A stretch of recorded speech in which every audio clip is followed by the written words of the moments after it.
Well, it's totally awesome fishing time again. Got a long film for you. It's in 2 parts. It's the second part. First part, bit of fishing. I just wanted to get out and have an afternoon float fishing, but with the chance of maybe catching something a bit bigger.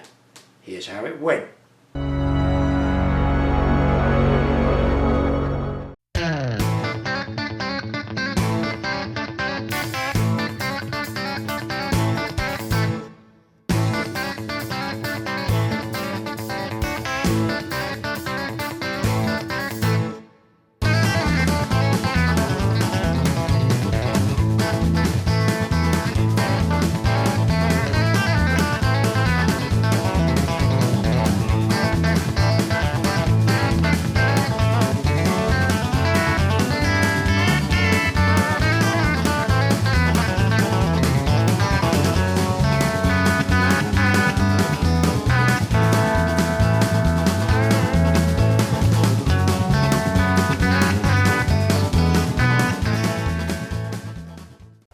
So I'm here at Finch Farm.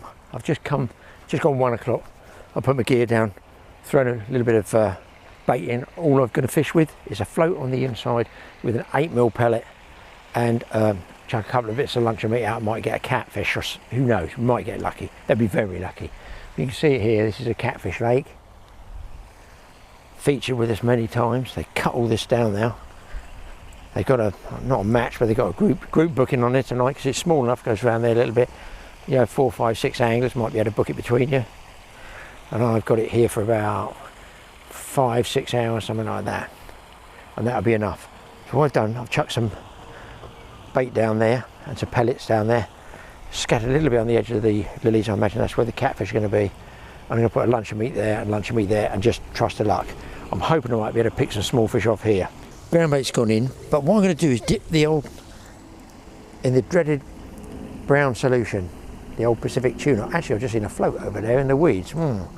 That's what I call second-hand M3. It's probably busted.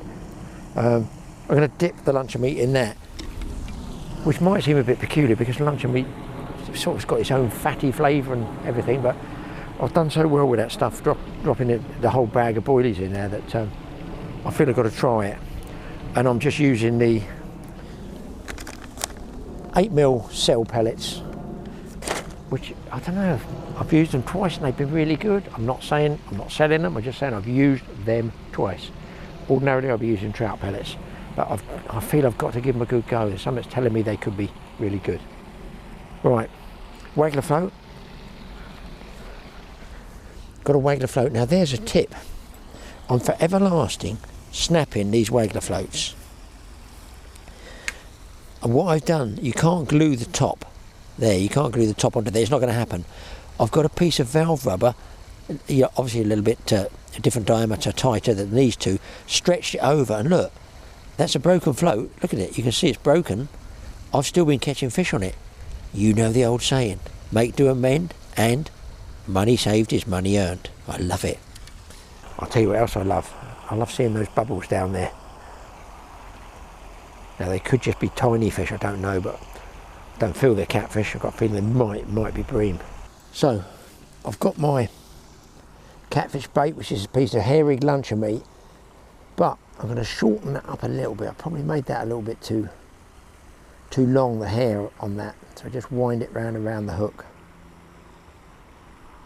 like that, shorten it out, and I've got to drop it in this stuff. It's sort of alien to me. I feel like I might be getting a blank, but I might not. I'm going to dip it in this. Whoa. I've dipped it in that Pacific tuna. I don't want to drip it all over the bag. I'm going to lob it out, and I'll do the same with the second one, and I can concentrate on the float.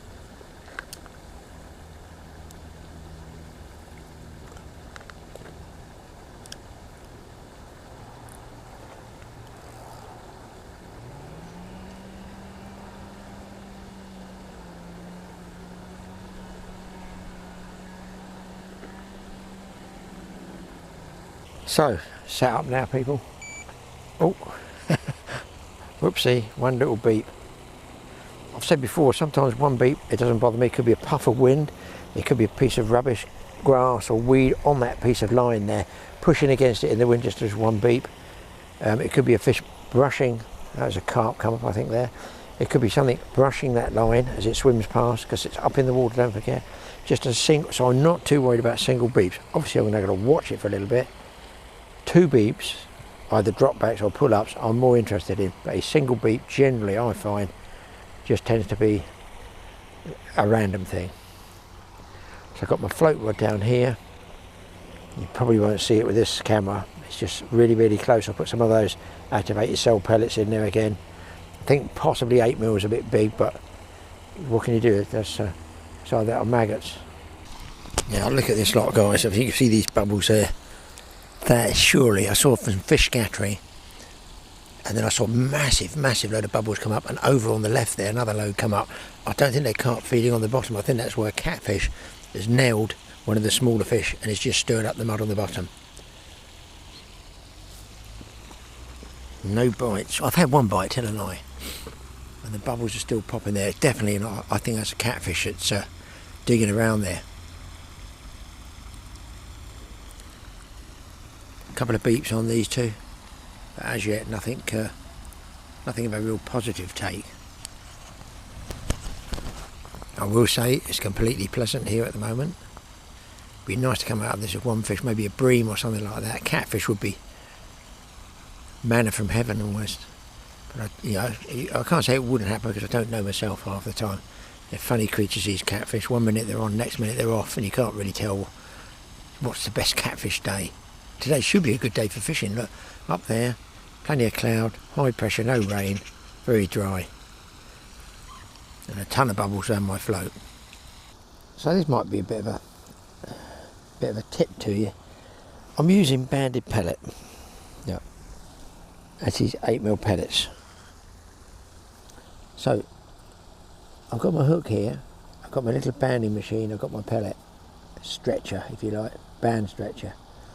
I put it over like this, okay. I put the hook. Now some people go through the band itself, which will obviously weaken it, or you go under the band. I go under the band and I find I still get them back. Okay, so here you are, I'm going out, you get several casts out of that. Be fishing away like that. Now at some stage you might think, oh, I want to change and I'm on banded pellet. Can I go a bit smaller? Can I use a different type of bait? Well, you can't use, is that a bite? Hang on a minute, boys. You can't use the band on soft baits, because luncheon meat and stuff like that, because the band's going to crush the luncheon meat and probably come off. Unless it's been in the sun, the luncheon meat, and dried and got a bit harder. So you just bring in, that's what I do, bring it in. I think that was a bite actually. So you pull off your pellet, just take the band off. Now if that was hooked through the rubber of the latex of the band, taking it off, you're probably going to snap it. And then if you cut up, let's say some luncheon meat, I've taken a bit off on another cat because I'm using big cubes over there for the catfish. Cut up your little pieces of luncheon meat to whatever size you want. I can go even smaller than that. Then I can push that hook through there just by taking the band off. I'm now on small pieces of luncheon meat, and I can assure you it's very good. I will give this a good little session out there on a piece of luncheon meat. And sometimes if the fish aren't taking those hard pellets, they might take a piece of softer luncheon meat a little bit better. So we'll see what happens there. Just a tip, because just as a for instance, you can get these ready-made. I use these for the method feeder. So if you can see these, that's that length, then the hook, but then the band is whipped to the actual bend of the hook, the shank of the hook there. So where you've got like those, you can't do anything but use a banded pellet because it's fixed to the hook. So you can't really fish a bait on there. If you put the bait on there, you've got this piece of band sticking out the top. So by using an individual band, like these things, I'm not selling them, I'm just saying it, any ones you like, look, you tap them out, really easy to lose. By using an individual band, you can at least take it off and then alter your bait. You can put maggots on it, anything. So I find the individual bands are good for that. In fact, you can change baits quite a bit. Well, wouldn't you just know it?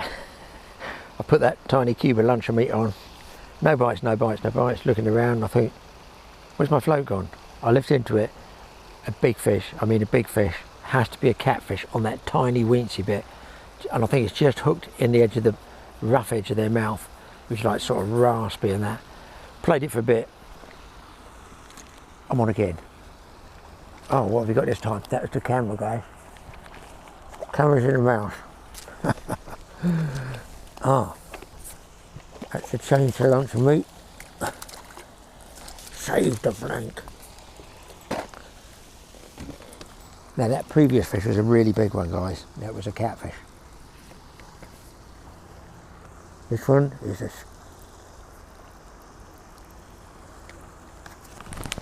This one is a bream, small bream. But you can see, just by changing from the pellet across to a tiny piece of luncheon meat, got me a fish. It was a damn good fish I lost though. The rod was buckled round, way too big for this outfit. Anyway, I'm happy with the fish, even if it is slimy. I have had a couple of beeps on that left hand one, but nothing that's progressive on it. I think I'm going to cube up some more luncheon meat into tiny pieces. It's hard to believe that a big catfish would take a tiny, weensy little piece of meat, but they are peculiar creatures. So I'm just going to nip them down. You can see, look, small, quarter of an inch square. That's all I'm using. Now, some tackle shops sell a sort of luncheon meat chopper, which you can put a whole block of luncheon meat in, and save doing all this, it does it for you. You just push a whole block through. They use it up on the River Severn barbel fishing a lot. Well, they did, I don't know what they do now. Some of these can go in and leave a few for hook bait. Well, I wouldn't mind catching a few more of those breams, to be honest. Anything will do. I might be on the catfish late, but you'll be prepared to go for anything. Right. I'll be float as a marker.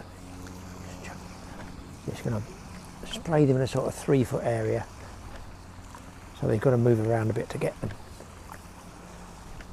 That's it. I've got some hook baits yet. Don't cut up too many hook baits, because if you'll see even here, you might not be able to see, so I don't know. Can you see the colour change? I just cut that one off. That's pink. This is drying and going grey already. So that's going a little bit harder. There you can see by leaving it in the tin, it's nice and pink round there, but it's gone grey here. All you've got to do is skin that off if you do, you know, want a fresh piece.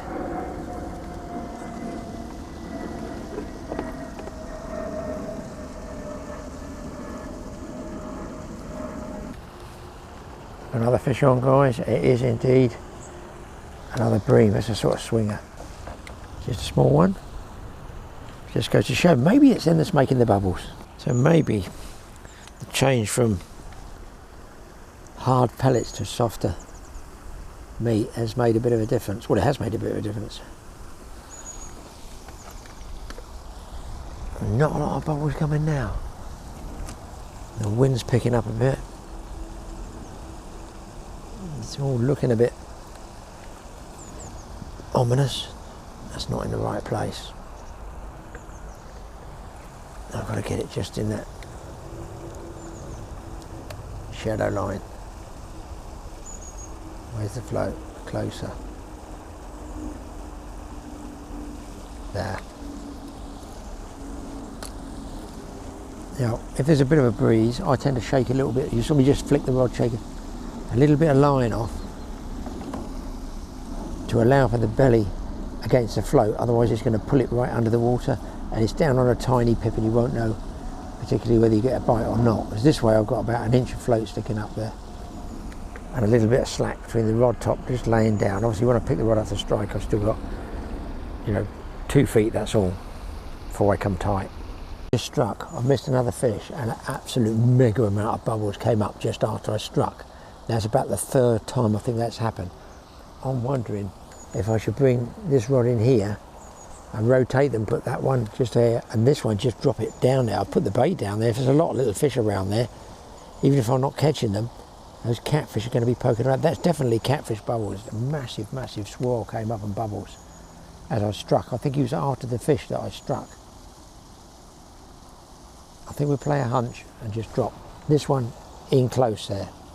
See everybody, Jed, and I'm the same. I tend to cast out there. If I was carp fishing, I'd be absolutely fishing around the margins. Let's check this anyway. Ah, yeah, what a good job I checked it. I had 2 bites on there. He's had the bait off. I'll be sitting there for an hour and a half with a bare hook. Okay. Lesson learned. Rebait. On again, guys. Small fish. So if it doesn't get eaten by a catfish, I guess it's another. Oh, barely. Oh, don't go there, Graeme. Oh, just a swinger.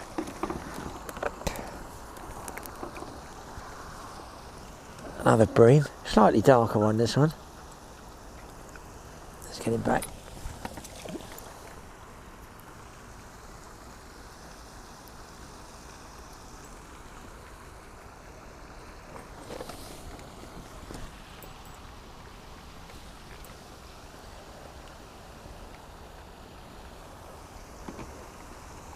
You get through all right, can you? Yeah, sorry, I thought you were recording.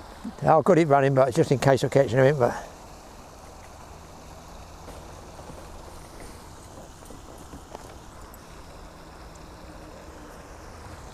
so, bring the car, get my jumper because it's just getting a little bit cool. I've got fresh baits on.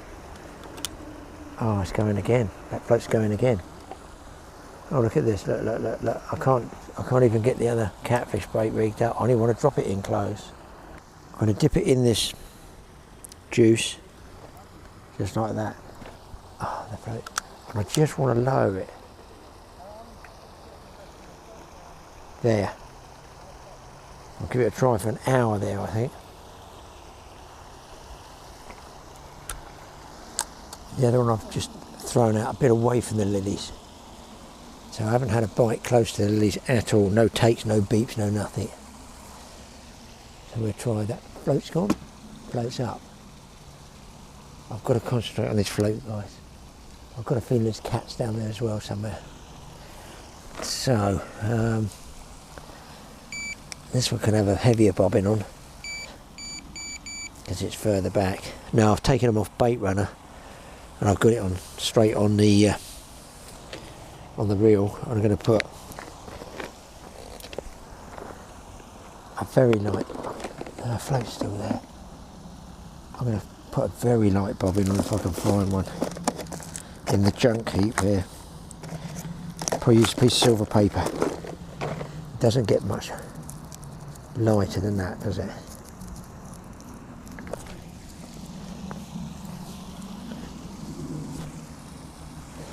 And I'll put it just here.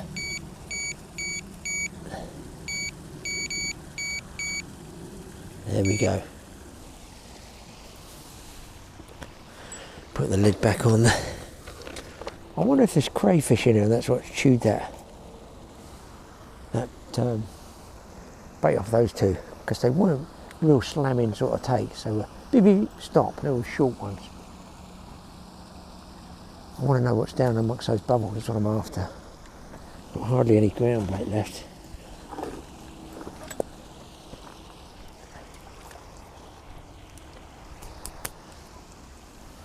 I've put plenty of pellets in. I think I'll put some more baby cubes of luncheon meat out there.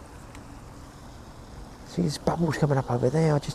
They might be bream, but you know, those bream I'm catching, but when I've hooked a fish, there's been a massive swell. Is that a shoal of bream that's moved away, or is it catfish? Maybe I did the wrong thing. We'll find out if this left-hand silver paper one goes off.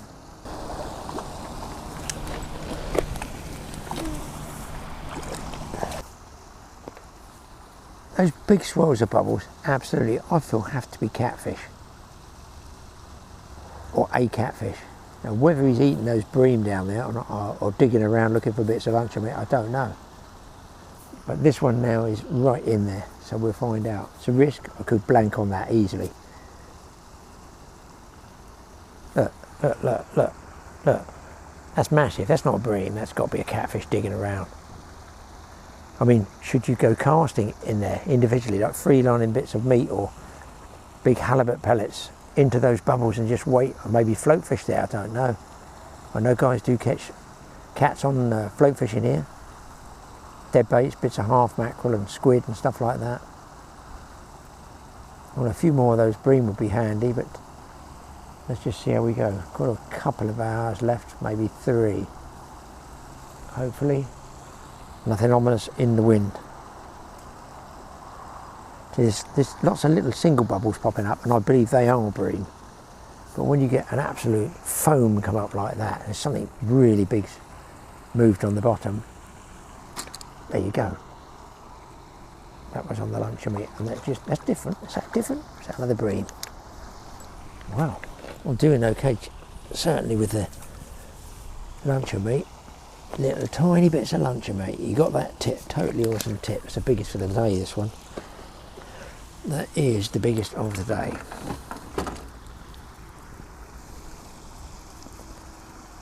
Yeah, he's alright. He's a catcher. We're going to say a keeper, but you know what I'm saying. They call him a keeper, don't they? Let's get him back.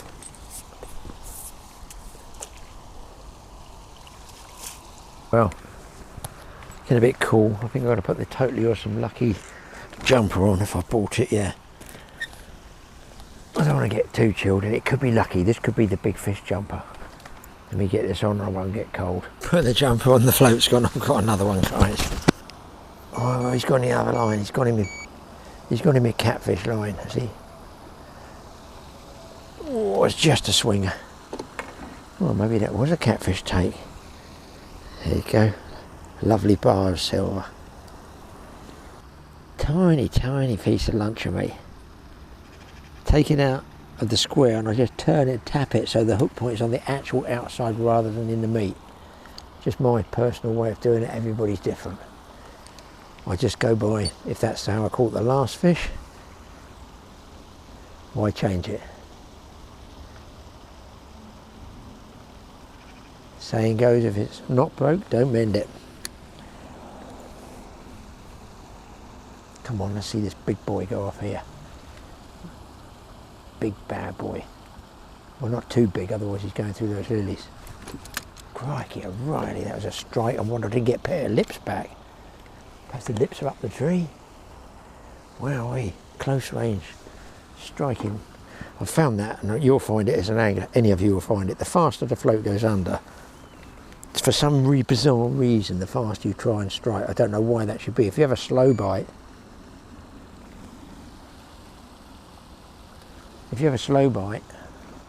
you tend to be more casual and you just sort of lift into the fish. If you get a sort of snatchy bite with the float, bang, you go, oh my God, great, there's no need, just lift into it. But I've been doing it 60 years and I'm still making the same mistakes, so just don't learn. Human race never learns, does it?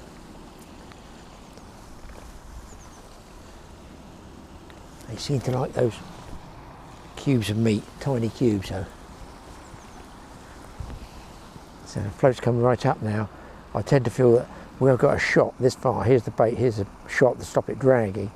If a fish picks a bait up and rises in the water, he'll lift that shot off the lake bed, and that together make your float in balance different, and it will come up in the water a little bit. So it's an indication there could be a fish.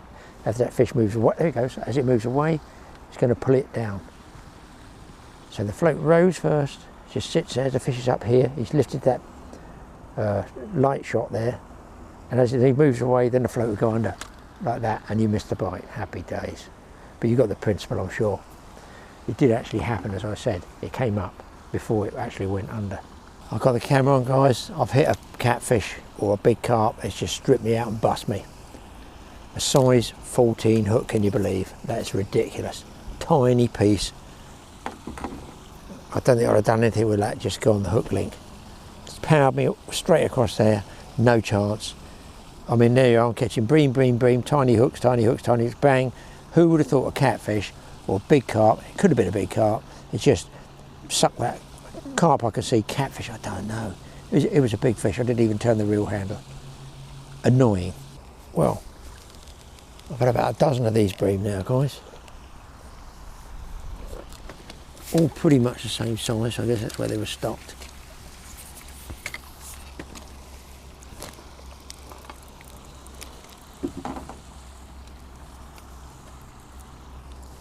Yeah, they're all like peas in a pod, these. By the way, that Peggy's Reserve is not for me, it's for other people fishing tonight. Don't have the luxury of that. That's the people, somebody booked the whole lake for a 48-hour session, so the peg is reserved, it's not for Uncle Graeme. And those people who go, oh, it's all specially baited up for him. No, they didn't even know I was coming. So I am something of a sucker for second-hand tackle, basically because it's cheap and it's functional. If you get the right gear, it works. I'm going to go back up here to the car park, have a look in mix. 2 new tackle outlets. One's second-hand, I understand one is new. I always find it strange every time I come, I look up these little channel bits here. There's a lot more weed growing in this one. I think they do clear them out. There's a fish move just down there. And I've caught small carp across the back there. They've cut it back a lot, but apparently some catfish in here now to, I want to say, a frightening 50 pounds. Over 50 pounds, I think. There's some pretty chunky weed in there as well. I'll show you. I think that's a Canadian pond weed, you know, the stuff that you get, or starwort or whatever they call it, that gives, oh, you know, you get it in the fish tanks. Fish tank people would know what that is. It's probably a fortune in aquarium weed there. So this is one of the containers that Mick's got here, and because you can get bait here as well, let's have a look inside. This is the new, I understand it's new gear in here. So you can get all your baits in here. Lots and lots of different baits, flavours, smells, tastes, sizes, all the hooks and everything. Plenty of fishing weights. And they extended it, yeah.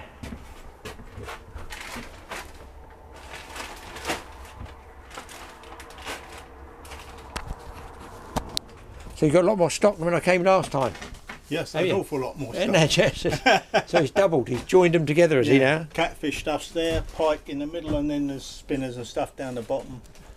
Rods, buckets, everything, yeah. He's got a lot of stuff, yeah.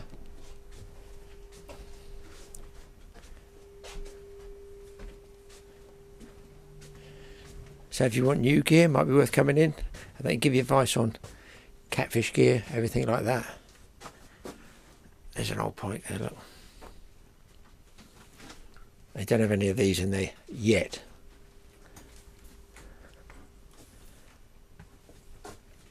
And there's another bigger pike. That's the second-hand box, but I think there's another container over the other side, and they're still, looks like, racking this out, look, with new rods. Look, if you come in anyway, it's just handy to know that on site is a tackle shop. You can get everything you want and bait as well. Now that's what I call a box of floats. Have you got the job of sorting these out? Yeah. That's a box of floats and a half, isn't it? Goodness me. So this one is second hand. So you come in here, you got loads of gear. Bivvies? Is that a bivvy? Pool sometimes. Yeah, sometimes. They come and they go. They go pretty quick, do they? Yeah, second-hand chairs and stuff. I don't think we've even got any second-hand chairs at the moment. They all went last week. Yeah. You got rod bags up there. Rod bags. We got sea fishing rods down there, fly fishing rods, and Yeah. carp and general rods. Much fishing rod is all. So you need to sort through these guys. You need to sort through exactly, seeing what you. They've all got labels on them, I see, haven't they? You've seen quite a few of my films. I bought stuff off Mick, and you'll see the reels. They came from here, and this is like 18 months, 2 years up the road. I'm still fishing with them. Carp rods, still got them. I've got a nice Sundridge carp rod. Second hand here, fraction of the price, and I'm still catching fish on it. So if you get the right one, you know, you can still catch fish and save money. Fly fishing reels. Loads of fly fishing reels. Anybody wants to set up cheap fly fishing gear?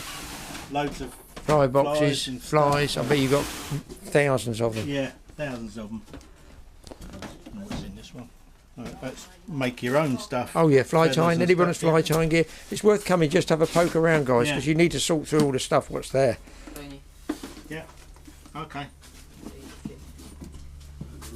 Yeah, you can imagine. You could, and some of these you're going to pay £2.50 new. a fly, aren't they? I think they're about Yeah. 150 to 250. So you can buy a whole box there and For a few quid. a few quid, and it's going to do the same job. I know because I've got some flies that I've had for ages. You rarely lose, and there's more there than you can lose. Big nets. Now there's a nice match type box there. Anybody into match fishing? So that's, and then, as we talk now, I'm going to put this up quite quickly. That's 180. What are those sort of boxes? What do they run out new? What would you pay? Probably 300 or 400 quid. Really? Yeah. Goodness me. Yeah. But I mean, that's pretty unique. You know, it's well looked after. And that's a collectible one, yeah. Yeah. Yeah. Old But all prices are negotiable on second-hand stuff. You've been told by the man here it's negotiable. You know, fishing poles. You can come over in, hit them where it hurts. It might not work, but it might. You Poles. never know. 25 quid. So anybody wants to try it, you see? Yeah. sea You do- fishing stuff. Yeah. Oh, you got all the spools of traces and stuff, yeah? So there you go, guys. A lot of stuff here. Place is Finch Farm. They've got some good fish in here. And at the end of the day, you come away with a good deal and some fish. But they got one just going in for stocking. Because Mickey at Finch has had a load of catfish go in. Oh, that's a nice size one. So they travel pretty well without oxygenators or anything, I Yeah. guess, yeah? Here we go. Let's see if I can hold him properly.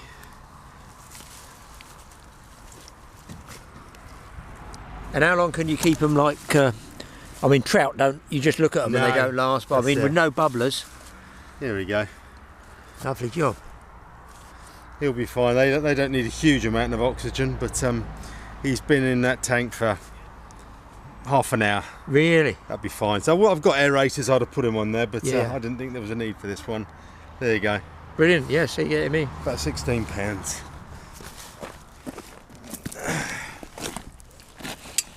See if I can put him in without going in after him.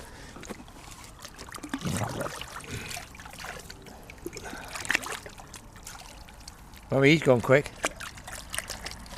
Trouble Here is, we go. I've now got to come back. Because I know they're in this one now. About 50 in here? Yeah. Yeah, it's about 50 in That's here it, yeah. to 40 odd pound. Yeah, I don't. That's it. I know. Yeah, I know. I put them in there up to 40. I think 48 came in here. Or did it go in the bottom one? touched Or was about it 50 now, isn't it? Yeah. Really? Touch about 50. Yeah. Well, it was good to see that catfish going in the water. I could have done with it being on my rod and line though. Anyway, I caught some fish, that's what it boils down to, is catch a few fish with a float, a little bit of action, get that fishing thing out of your system, seeing the float go away, bang, fish on, de-stresses. Anyway, another part here is not fishing, but you may well be interested in it. I went to a bushcraft show to help Mike out moving stuff. I had a walk around as well. I came across something quite unusual. It is something I'm going to take a stab and say, I don't think some of you people would ever have seen anything like it. I know I haven't. Don't switch off and miss this because it's really, really unusual.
So I'm coming into the prehistoric experience tent. Is indeed an experience, and Sarah here is going to tell us what to do with a cow's gut various bits of Bladder? guts of all sorts. Deer's guts. Intestine? Yeah, intestines. So this bit of intestine here is actually, I think it's basically the bit that would be the appendix on a human, but on a cow, because of their diet, it's huge.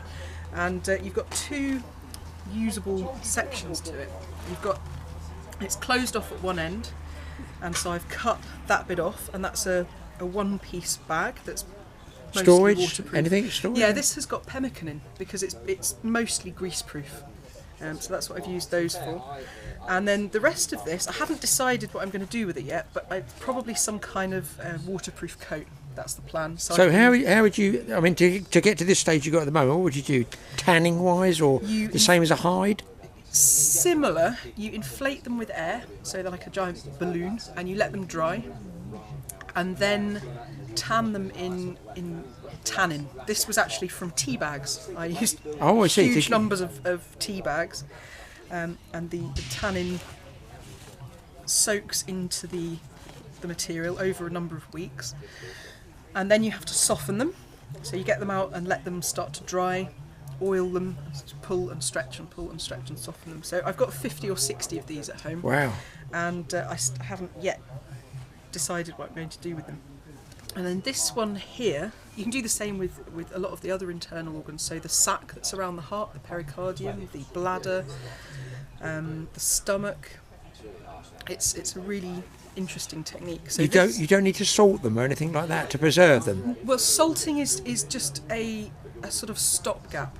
So at the moment at home I have a load waiting to be tanned that are in salt, but that's not a permanent solution, because the trouble with salt is it attracts moisture. Yes. So if these were salted and the air's damp today, they would be absorbing moisture from the air, and over time they would rot. So if you salt stuff, you need to then get the salt out before you can tan it. So this one here is actually one of the chambers of a red deer's stomach, tanned the same way as the others, but I just love that pattern. And this is my snack bag, so I figured it's got a stomach on the front of it, it should have food in it. Yeah. And that's almost like a skin over there, like a scaly skin. Yeah, I mean that's the pattern itself is almost similar like to that's ox weird. stripe. It's the sort of honeycomb pattern, and the other chambers of the stomach have different patterns, but this is my favourite by far.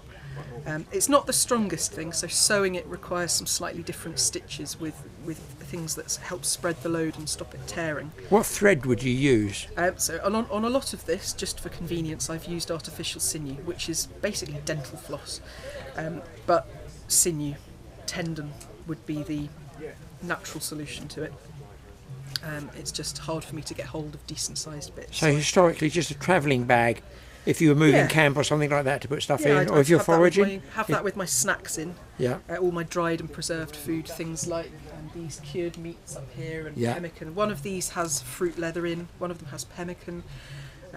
Pemmican is what? Pemmican it's dried meat mixed with lard and berries, and it's a sort of all-in-one food.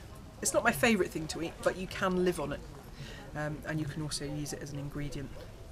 So this stuff doesn't have quite as much lard in it as it should, because I've just found it more palatable like that. If it's as lardy as it should be, it's a lot like eating grainy candle wax. So there you go.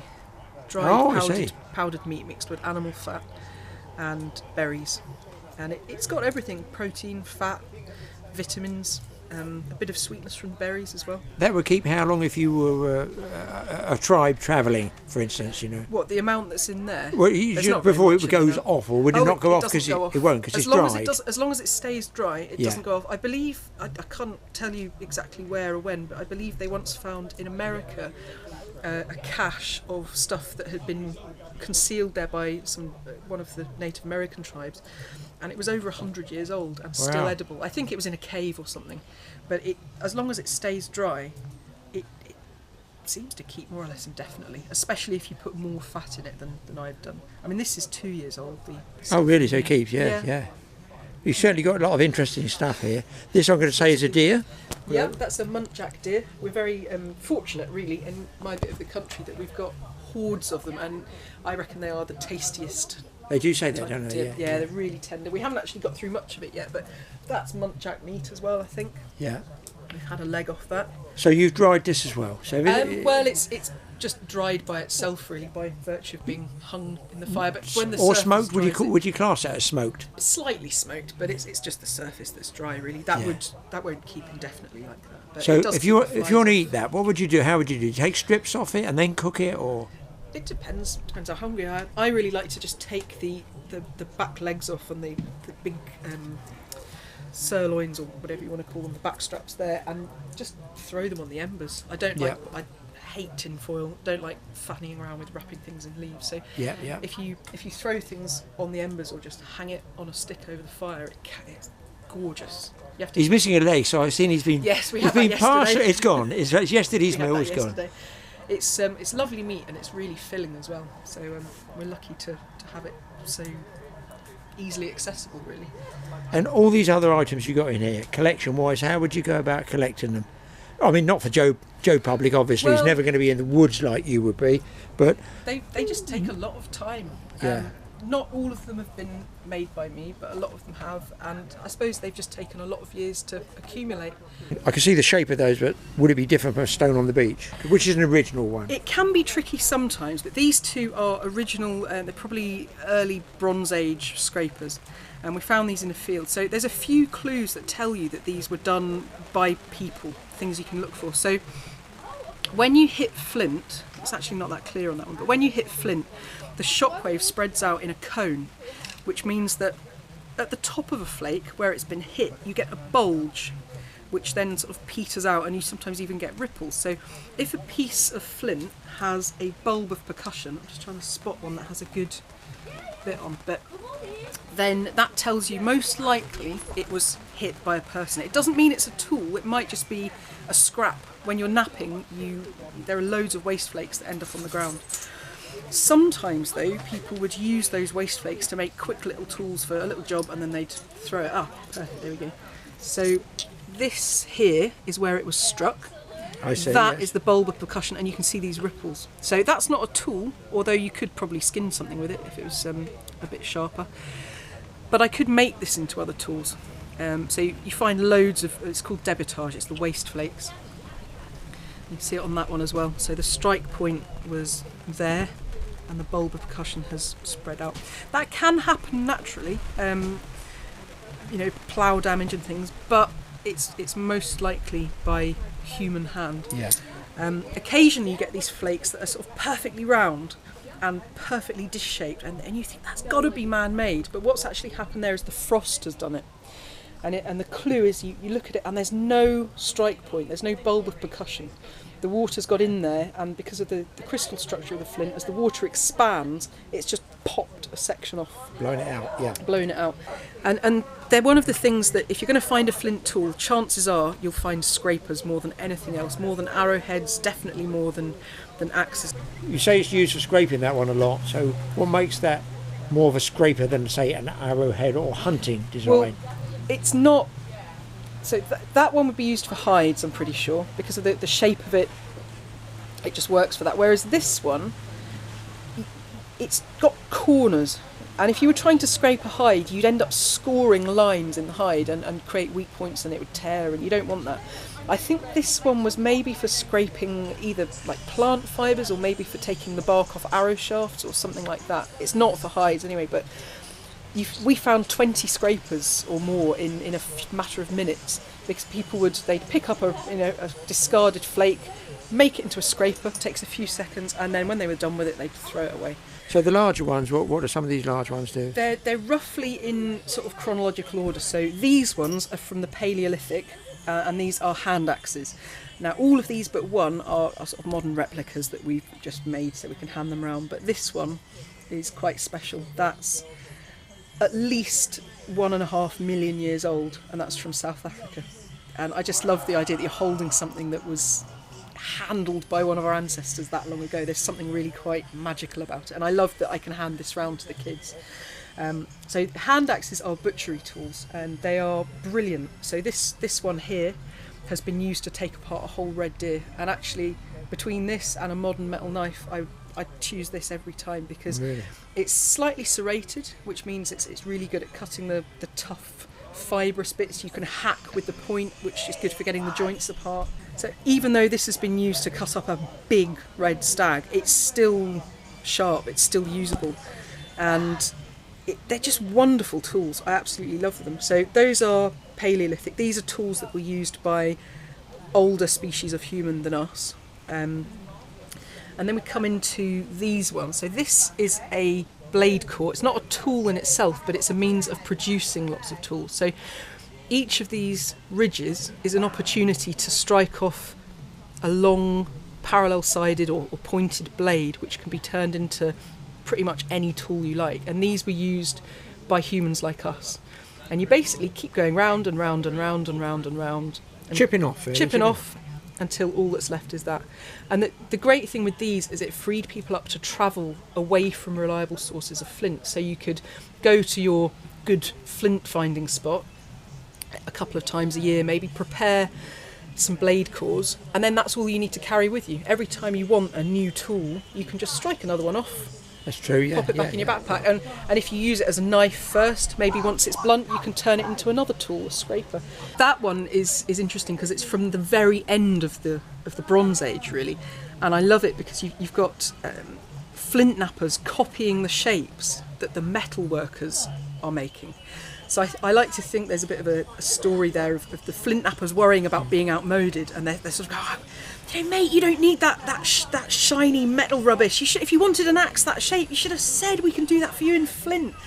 And it led to some of the most exceptional knapping that there has ever been.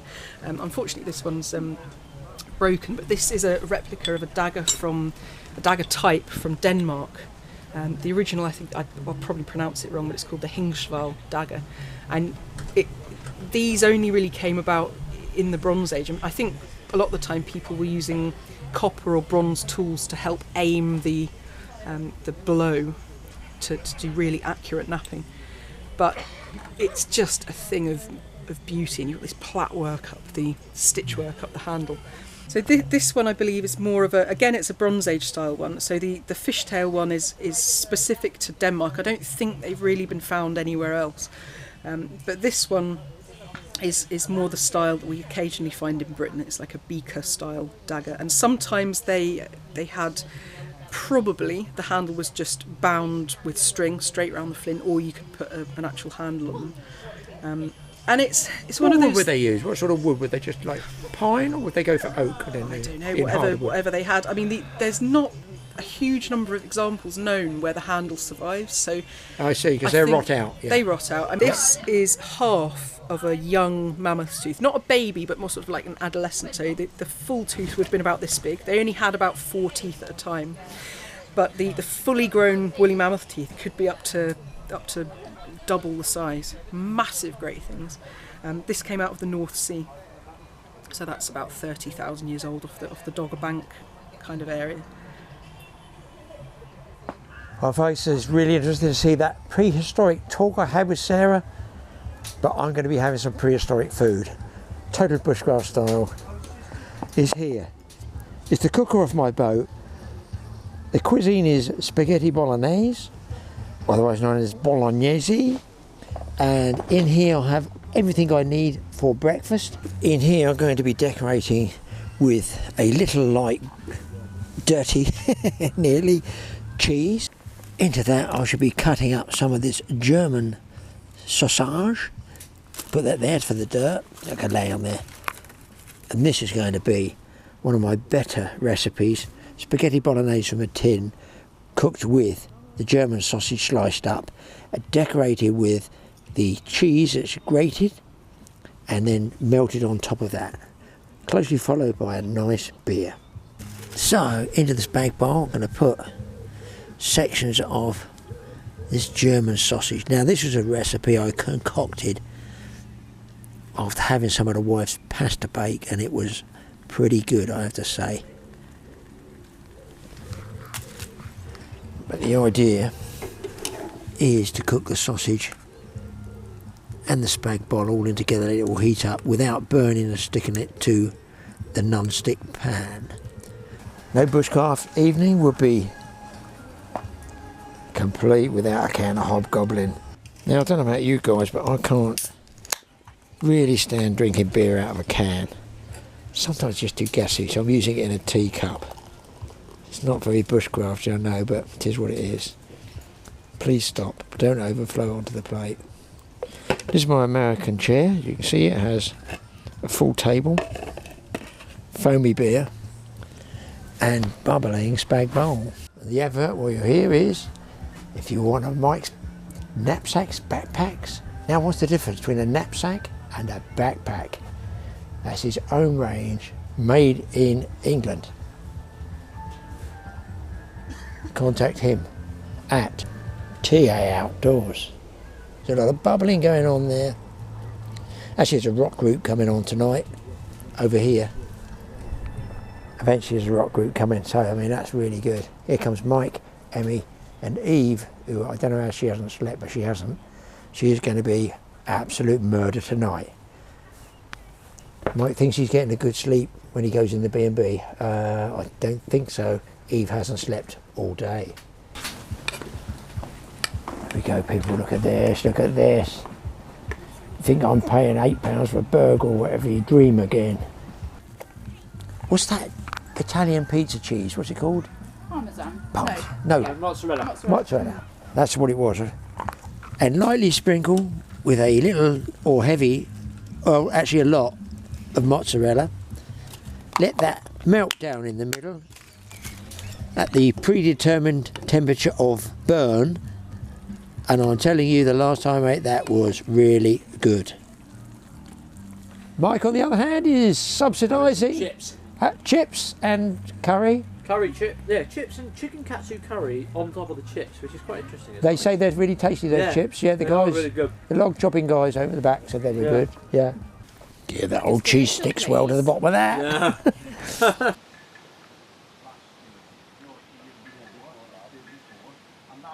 So, that was weird, wasn't it? I told you it's something different, and you'll get that on the TA Fishing Show. Not just all about fishing, it's called TA Fishing Show because it's my show. I can put on it what I want.